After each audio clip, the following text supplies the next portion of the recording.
It's time to have a hard conversation. Maybe our Thanksgiving sides that we love so much aren't as good as they could be. Today I'm setting out to make every single Thanksgiving side dish better. First, I'm gonna show you how to take any of your favorite Thanksgiving side dish and with a little bit of restaurant grade technique, make it but better.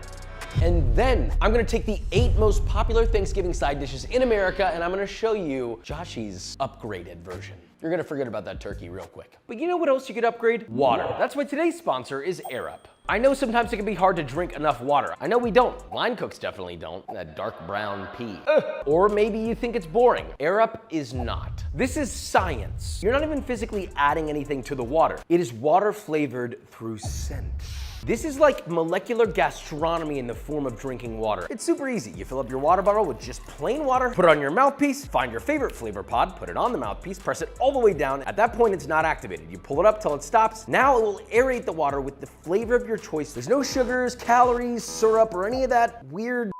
They have tons of flavors to choose from. And now is the perfect time to try AirUp because they are running their biggest sale ever, which is 40% off from November 20th to 27th. If you want to know more or get your very own, click the link in the description. Now back to the video. I'm about to show you the condensed years and years of my entire life learning cuisine to make anything taste better that you can apply it to all of your Thanksgiving sides. And you can choose from 4 options. Option 1, ingredient swaps. You choose ingredients and you swap them with ingredients that have the same or similar properties. For example, swapping vegetable oil with duck fat when frying something. It's a flavor thing, but it's also how it fries. Or you can swap pre-made sauces with homemade sauces, such as cream and mushroom soup, and instead making your own. This applies to anything, even the notorious cranberry sauce. Option 2, ingredient additions. You take a base recipe, you don't take any of the ingredients away, and instead you introduce new ingredients. For example, steeping aromatics in hot milk for mac and cheese, or you could even steep aromatics in the hot milk for mashed potatoes. That's a simple example, but you can add as many ingredients as you want. Option 3, cooking method. Take a look at the cooking method that you're using for any recipe you ever do. Is it baked? Is it seared? Is it roasted? Take that cooking method and choose a different one. For example, you could boil Brussels sprouts or you could swap the boiling with a different method. Maybe deep frying, maybe grilling, maybe roasting. Instead of doing a typical baked cornbread, what if you used a pineapple upside down method? Oh, we did that. And finally, option 4, mix and match. Combine any of the above 3 options. You could do all 3 or you could just do one, but no matter what you choose, chances are you're going to elevate the monotony of Thanksgiving sides or maybe, just maybe, make that slight tweak that will make anything shockingly better. Now we're making the 8 most popular Thanksgiving side dishes in America, starting with mac and cheese. This mac and cheese comes from my cookbook. The link is in the description. Yes, I'm giving it to you for free. You're welcome. I love you. Now the small change that completely transformed this dish is this. In some cheesecloth, add a half cup or 15 grams of bonito flakes, 4 sprigs of thyme bruised, 2 bay leaves, and 3 cloves of garlic lightly crushed. Fold together and tie it up with butcher's twine. You know, and make a little tea bag. This is called a sachet. I did leave one end of the string longer to make it easier to pull out, like a tea bag. To a small sauce pot, add 1 1/4 cup or 300 milliliters of heavy cream and 3 cups or 750 milliliters of whole milk. Turn the heat to medium-low, and once that's hot and steamy, cut off the heat, add your sachet, and let that steep for 10 to 15 minutes. Now, while that's steeping, don't forget to cook your pasta, all right? You're gonna need 1 pound or 450 grams. Cook it according to package directions. Now, in a large pot, pan, rondo, whatever, you need ideally about 6 quarts of space. Melt half a cup or 113 grams of butter in there over medium heat. Once it's melted, add half a cup or 60 grams of all-purpose flour. Cook that for 30 seconds, stirring occasionally. Then slowly whisk in your infused dairy. Continue to stir until it starts to thicken. Then once it's thickened, cut off the heat. Toss together 3 cups or 265 grams of raclette or Gruyere cheese and 3 cups or 265 grams of grated medium sharp cheddar. Add half your cheese mixture and stir that together until fully melted and emulsified. Add your cooked pasta, fold together to combine, season to taste with salt as needed. Then add half your macaroni to a 9x13 baking pan. Top with half of your remaining cheese. Add the second layer of macaroni and then top with the other half of your remaining cheese. Place it under your broiler for 5 to 10 minutes or until the cheese is fully brown. Look at this cheese ball. I mean,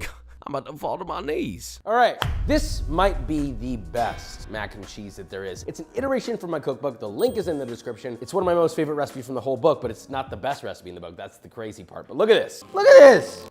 Ah, damn, this is good. Just steeping those aromatics like the bonito flakes, the garlic in that milk completely changed this dish. I mean, you could really pick up on the smokiness from the bonito, the freshness from the thyme, a little bit of garlic undertones. I'm doing this every time I make mac and cheese. Moving on. Jalapeno upside down cornbread. This is a love child of jalapeno cornbread and pineapple upside down cake. Might be the greatest cornbread of all time. Real simple. Medium mixing bowl. Add 1 cup or 120 grams of all-purpose flour, 1 1/4 cup or 200 grams of fine ground cornmeal, 2.5 teaspoons or 10 grams grams of baking powder, 2 teaspoons or 8 grams of fine sea salt, half a cup or 100 grams of granulated sugar. You whisk it together. Then to that, you're just gonna add 1 cup or 240 milliliters of buttermilk, 2 eggs. Begin whisking that together, then add half a cup or 75 grams of melted butter. Yeah, you guessed it. Whisk till fully combined. Now rest your batter for 15 minutes. Grease and line a 9-inch cake pan with parchment paper. Now we're gonna make our jalapenos from the upside down. In a small saucepan, add half a cup or 120 milliliters of honey, 1 tablespoon or 20 grams of light corn syrup. Set over medium heat. Then once that's hot, cut off the heat. Then whisk in 4 tablespoons or 60 grams of cold unsalted butter. Keep whisking until that is emulsified beautifully. I mean, look at that. Pour that into your cake pan. Then just arrange as many thinly sliced jalapenos in the pan as you like. I would actually suggest adding more than I put here, just for extra coverage. Now carefully pour your batter in. Gently spread it out so you don't move your jalapenos around too much, and let that bake for 30 to 45 minutes. Or until cake tester comes out clean. Pull it out and immediately invert onto a wire rack lined baking tray. This is gonna require some technique here because it's real hot. Carefully tap the top of your cake pan and release the cornbread. I wish more people would release the cornbread for me. And look, if your jalapenos moved around, it's totally fine. You can always rearrange them and put them around the top. See, I mean, it glistens in the light. That's how I know it's good. Okay, so I approached this with the idea, take one of my base cornbread recipes and just pineapple upside down cake it. If you bring this cornbread to any Thanksgiving, people will fall on their knees and bow to you like you are a god. This might be the greatest cornbread that I've ever made in my entire life. This did not take that much more time. You take an extra 5 minutes to make a honey butter, slice up some jalapenos and put them in the pan, and then pour your batter in. That took a cornbread to a God-tier level cornbread that burst through the ceiling. Into the heavens on top of Great Mount Olympus. Just apply the technique because that's what this video is about. Moving on to rolls. We all love our soft Thanksgiving rolls. But what if the rolls were a soft yet chewy sesame bagel, but in the form of your beloved roll? Now to a large mixing bowl, add 1.5 cups or 360 milliliters of lukewarm water, 1 teaspoon or 3 grams of instant yeast, 1 tablespoon or 15 grams of sugar, whisk together till dissolved, then add 1 tablespoon or 15 grams of fine sea salt, 1 teaspoon or 1 gram of diastatic malt powder, and finally whisk in 1 tablespoon or 15 grams of vegetable oil. Now to that, you're gonna add 4 cups or 600 grams of bread flour. Mix till you get a loose dough, then knead until nice and smooth, about 5 to 8 minutes. Wrap that bad boy in plastic wrap and rise for 15 to 30 minutes. That's not enough time. Relax, it's coming. Grease and line a sheet tray with parchment paper, sprinkle generously with fine cornmeal. Divide your dough into 8 evenly sized pieces. You know, try to do your best to keep it even, please. Roll those bad boys into balls, place them on your cornmeal lined baking tray, cover with greased plastic wrap or one of these nice tops that I found. We'll pop a link in the description for those. Let those proof in the fridge overnight. Once it's baking day, get a large pot, add about 3.5 quarts or 3.5 liters of water, 1 teaspoon or 4 grams of fine sea salt, 1.5 teaspoons or 5 grams of food grade lye, 1.5 tablespoons or 30 grams of barley malt syrup. Turn the heat to high and bring that to a boil. Now once it's just barely boiling, add your proof dough balls to your water and boil for 1 minute, flip and boil for another minute. Now, if you're using lye, please do all of this wearing gloves, okay? Don't let it touch your skin. And before you ask, yes, it's safe to eat because when you bake it, it's gonna neutralize, blah, blah, blah, do your own research. Grease and line a 9-inch cake pan with parchment paper. Now arrange those in your baking pan. Sprinkle with sesame seeds, place this into a 450 Fahrenheit or 230 Celsius oven and bake for 18 to 20 minutes. Pull them out, good lord. Then optionally, but highly recommended, melt a 1/4 cup or 60 grams of butter in a small saucepan. Then once that's melted, add 2 cloves of very finely chopped garlic. Swirl that around, let that steep for about 30 seconds, and brush your buns while they're ripping hot. Finish that off with some flaky salt, and those are some special buns. This comes with a bagel recipe in my cookbook, but I modified it to be a dinner roll. The only change I made was quite literally use a different technique because just about any dough can be a dinner roll. It's a ball. Oh yeah. That's a big mamma mia. It's unbelievably soft yet simultaneously chewy. The crunch of the sesame seeds. You cannot compare this to a traditional dinner roll. And if you wanted to do a little chive cream cheese instead of butter at the side of the table, yeah, that goes hard. I don't have anything to say about this. This is a delectable dinner roll. Dinner roll technique, bagel dough.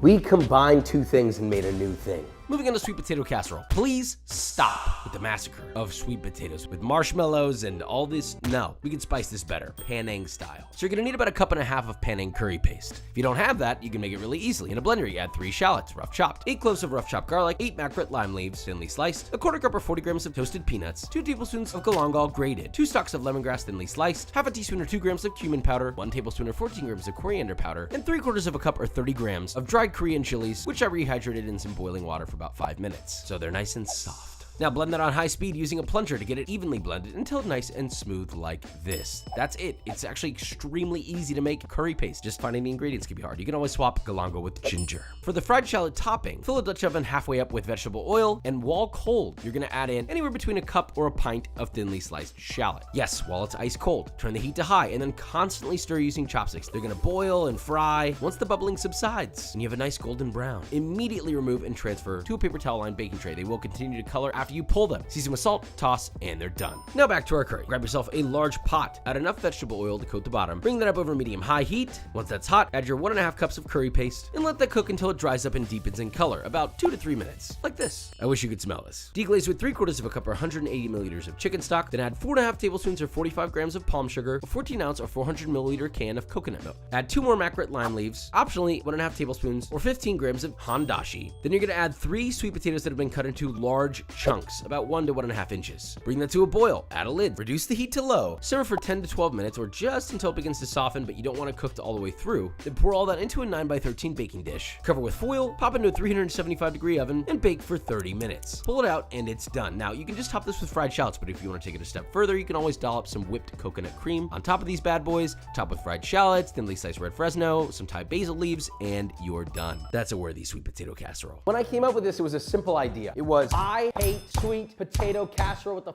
marshmallows. It's cool if you love it. I'm not judging you. I'm just saying that when I eat it, it makes me want to physically throw up and leap out of my skin and climb to the top of Mount Rushmore and scream like a banshee until a giant erupts out of a volcano. Does that make sense? So I thought, what's something that's flavorful that anybody will like? And I thought, oh, well, everyone likes a nice fragrant curry, I feel like.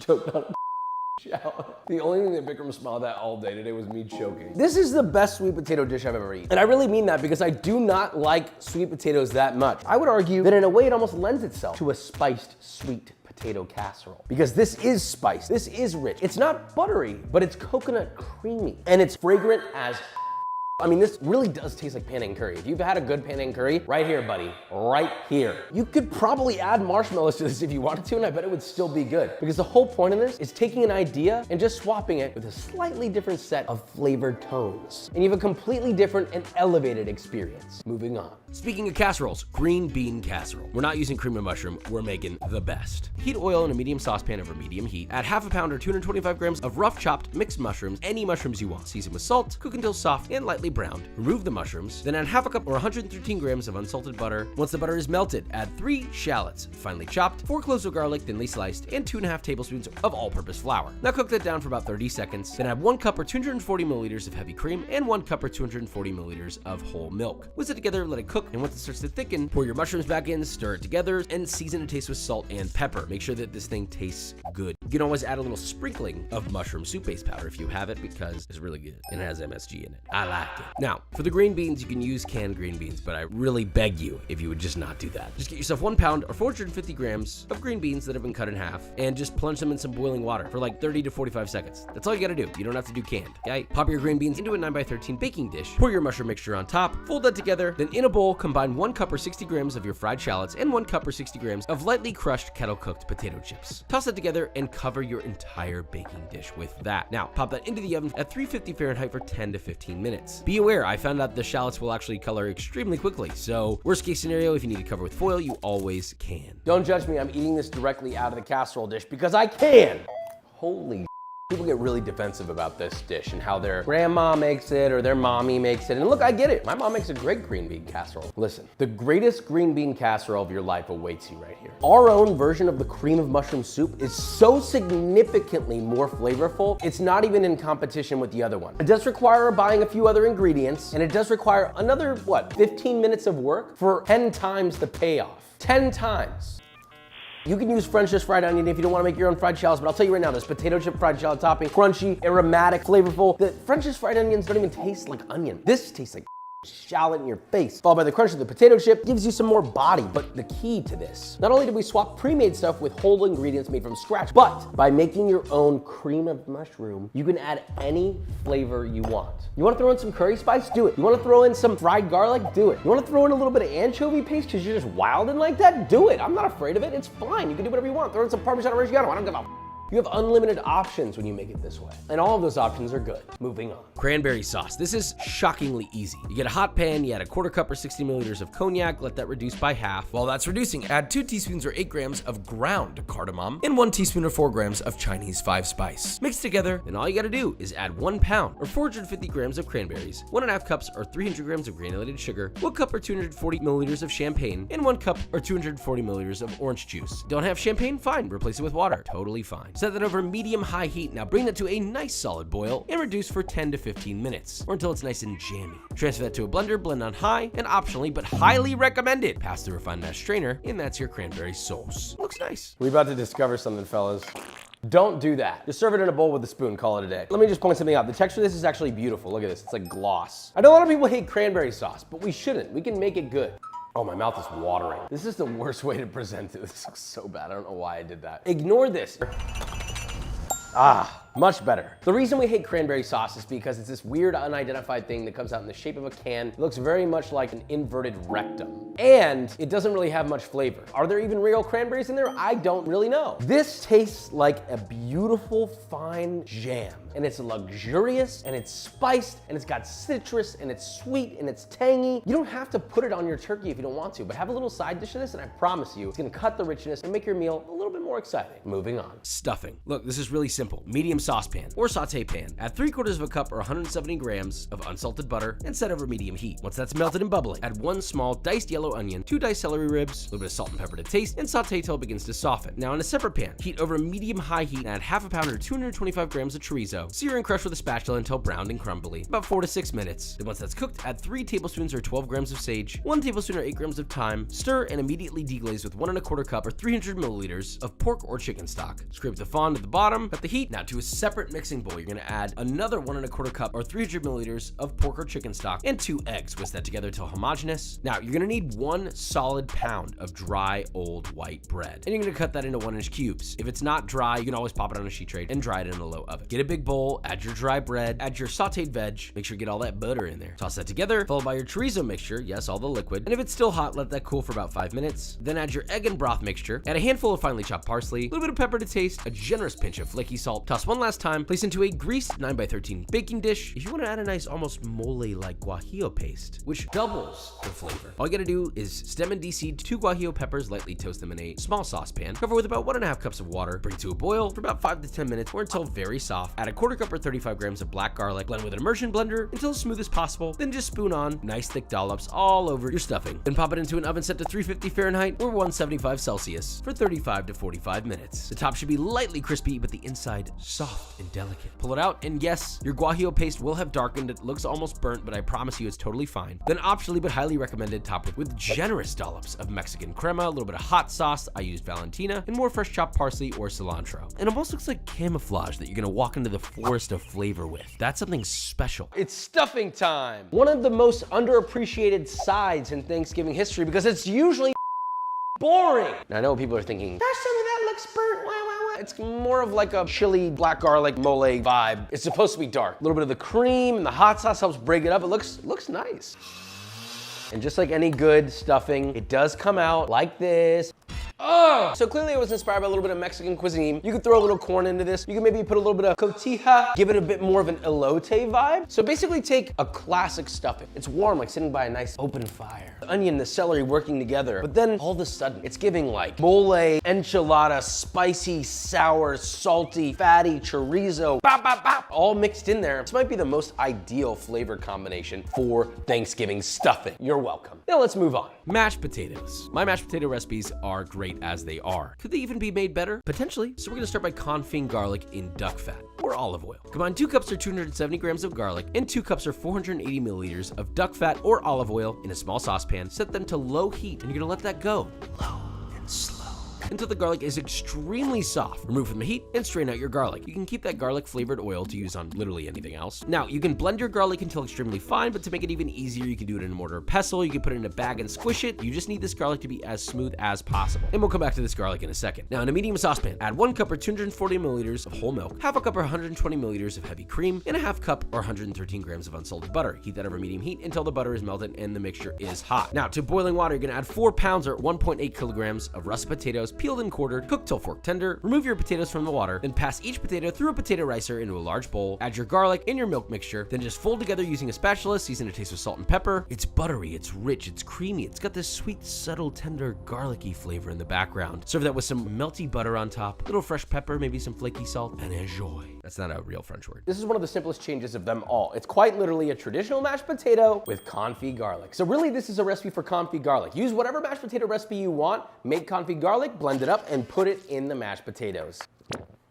I think people don't get it. 2 ingredients. That made these potatoes, in both a subtle and dramatic way, more flavorful, more unctuous, more rich, more umami. People are gonna eat these potatoes and wonder, what the did you do here? I just added 2 ingredients to it. And a little bit of technique. That is the beauty of what we're doing today. Frankly, all these are easy, especially with everything that we learned today, okay? So either make these exact recipes, which is honestly the easiest route, or apply what I talked to you about today. This hardly took any additional time, maybe an extra 8 to 10 minutes. You live and you learn. And today, we lived and we learned. Again, thank you to Air for sponsoring today's video. Don't forget to go to the link in the description. They're running their biggest sale ever, 40% off starting November 20th to the 27th. Probably we could all drink a little more water. It's good for you. And so is this video. Love ya. Bye.